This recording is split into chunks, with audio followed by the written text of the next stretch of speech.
So you recently wrote an article on based politics about Oliver Anthony's song and the backlash against it, and digging a little bit deeper into trying to figure out what those lyrics are all about. And you reopened a can of worms that I love, the debate over libertarian populism. Sure. And there are certainly some of my purist libertarian friends are triggered by the word populism. Yes, they are. Because they airdrop, is it nationalism? Right. Is it socialism? What flavor of populism in this is this? But I've always described myself as a libertarian populist, Sure. for the simple reason that I would like to translate these libertarian values into something that is appealing and reachable for people all across the economic and social spectrum. And that's essentially what this song is doing. Like you just broke the Billboard charts, dude. Absolutely. And why wouldn't we want to be popular enough to engage in the popular culture in such a tremendous way? Absolutely. I want to say two things to what you just said. I want to talk directly, which camera am I looking at here, to my libertarian friends who have a problem with the word populism. I know what's in your head when you say that. I know what you think I'm saying when I say that. You're thinking I'm saying exclusively Trump, protectionism, bashing immigrants, stuff like that. That's not what I'm saying. That is a form of populism. It's a form of right-wing populism.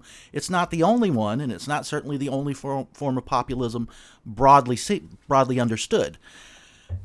The Tea Party movement was populist. You were there, and we were about cutting spending and cutting the size of government. That was the focus. It was populist. The Ron Paul movement that preceded that and happened during that and happened after that was a populist movement. When Jesse Jackson ran for president in 1984, it was called a populist movement. When hippies protested the Vietnam War in the 60s and early 70s, those were populist movements. Bernie Sanders running for president was a populist movement. These come from left, right, and everywhere in between.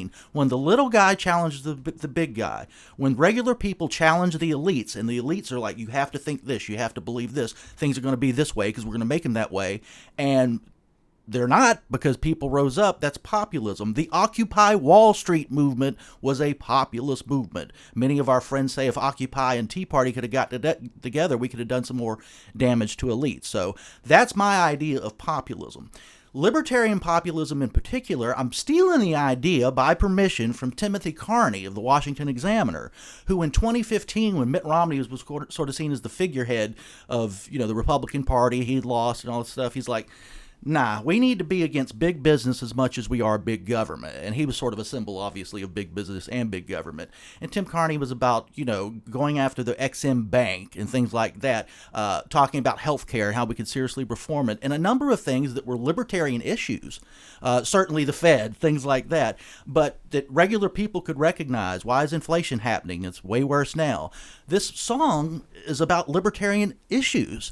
I mean, you have nationalists on the right that say, the Dems are going to be for big government anyway. We should do a right-wing version of that. This song is saying, I don't want any of that. I want these men in control to leave me alone. I don't like the dollar's being devalued. I don't like taxes going up. That is libertarian populism, and I don't know why any libertarian, left, right, in the middle, or identifying with none of those, wouldn't embrace this and want it.